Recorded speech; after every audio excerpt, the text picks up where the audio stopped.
iMovie is a great resource in the classroom, and while it gives us a simple way of creating good-looking videos, we're really thinking about building literacy projects. So we can get the students to evidence their understanding of a topic by adding images and video content. We can script out their knowledge, and they can add voiceovers and various other types of video clips. We're going to work through a project now, having a look at how we might do that and really make the most of the app. Let's have a look at the iMovie app. And we're going to start by creating a new project. Now the first thing that iMovie asks us is, do we want to create a movie or do we want to create a trailer? We're going to create a movie now so we can see all the features that iMovie has to offer for us, but at some point do have a look at the trailers because they're a great way of introducing a new topic to the classroom. iMovie begins by showing us all the items in our photo library, and we could just tap some of these items and let iMovie create a simple movie for us. But we're not going to do that right now. We're just going to create a blank template so we can work through the whole process of how we might build up our project. So I'm going to tap Create Movie. iMovie divides the screen into three areas. Over here we have our preview window so we can see the film that we're making. This is our media browser so we can see the contents of our photo library on our iPad, and along the bottom we have our timeline where we actually build the project. So let's start by going to our photos, and I've got a folder on here, an album on here of photos around volcanoes and Pompeii.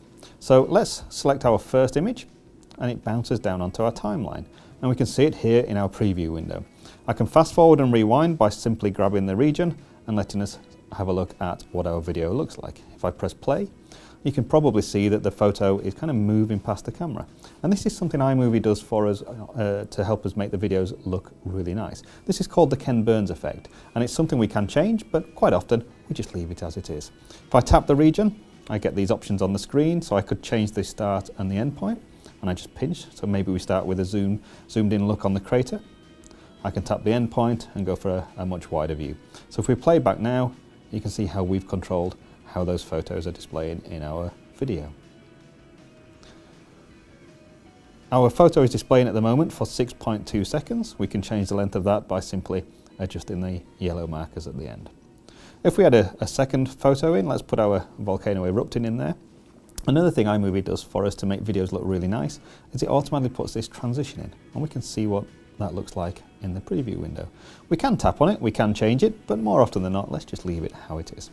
So let's go to the end of our video so far, and let's go back to our media library, and I'm going to have a look at the videos on my iPad. And I have a short video clip here of a simple animation we made earlier in Puppet Pals. And we get lots of options here, but I'm just going to add the whole thing in to our timeline for now. And we can see how now we've got a little video with photos, and we've got the animation included in there. And just to make our little project look nice, I am going to trim the end off just so it looks nice and slick. Now let's go back to our photos and let's add a few more photos in to the end, and just to kind of finish off the structure. I've got a nice map here showing the flow of the lava and the pyroclastic cloud over Pompeii, and let's put a couple of pictures of Pompeii as well there. And in fact, actually, there's a nice little diagram here of what it might have looked like at the time. It kind of makes sense for that one to go after the map, really, so maybe we tap and hold on that one, and let's put that one there. So it's really simple to move some of these things around. Now, one of the really nice things in iMovie is that we can listen to what the children are telling us, so they can show us their understanding and knowledge of a subject that they may have done through some research, so they may have some notes at the side, and they can put this into their own words and tell us a bit more information about the topic. So I'm going to put the playhead over this map, and we have a microphone over here, and the iPad is already listening to everything we're saying. If I tap record, it will count down and let us record a voice over here. So let's hit record. Here we can see a map of the region and where Mount Vesuvius is in relation to Pompeii, and we can see where the cloud and the lava flow went. And it asks me now if I want to accept that recording, and it's put this nice blue region down at the bottom so we can see what that's looking like.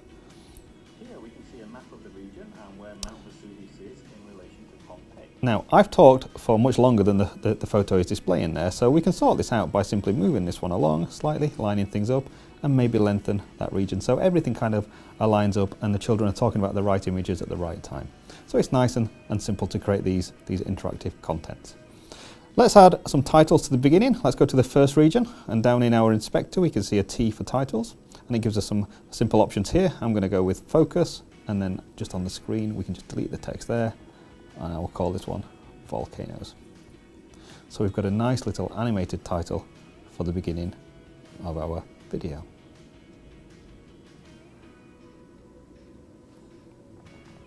Now there's a few other things we could do to the video, but let's keep it simple, and I'm just going to add some audio now, and iMovie gives us some sound effects and some theme music that we can add to our video. I'm going to go with this one.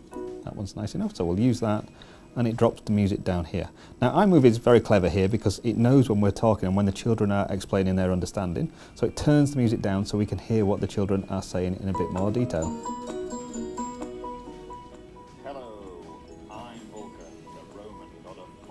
Now there's lots more things that iMovie does, but that's a good start to having a look at some of the interesting and engaging ways that children can present their knowledge and understanding in a video format.